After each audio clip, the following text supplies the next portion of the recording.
ఒక నినాదంగానే ఉంది.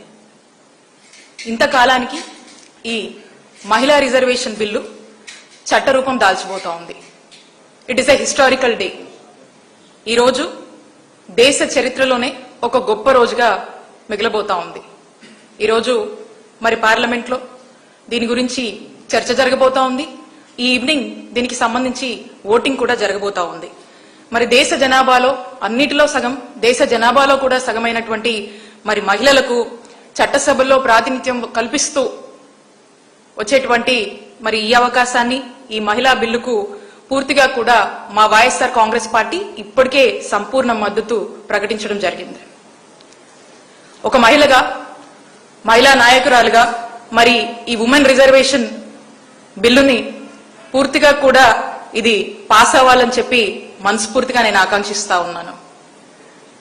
ఎన్నో సంవత్సరాలుగా, మరి ఎన్నో దశాబ్దాలుగా చట్టసభల్లో మరి ఈ 3 రిజర్వేషన్ కల్పించాలని జరుగుతున్నటువంటి, దశాబ్దాలుగా ఉన్నటువంటి, వింటున్నటువంటి, వస్తున్నటువంటి ఈ యొక్క కళ ఇంతకాలానికి నిజం కాబోతుందంటే నాకు చాలా సంతోషంగా ఉంది.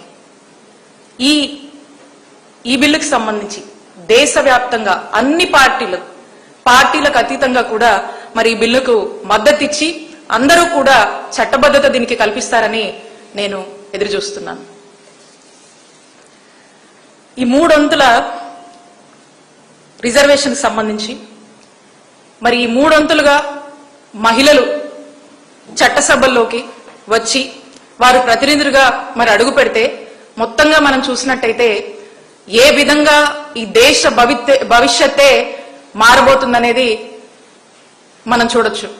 ఒకసారి ఆలోచన కూడా చేయొచ్చు. ఎందుకంటే ఒక ఇంట్లో ఒక మహిళ ఉంటేనే ఆ ఇంటిని ఏ విధంగా అభివృద్ధి పరుస్తుంది, అభివృద్ధి చెందేలాగా ఏ విధంగా ఆ మహిళ కృషి చేస్తుందో మనందరికి కూడా తెలుసు.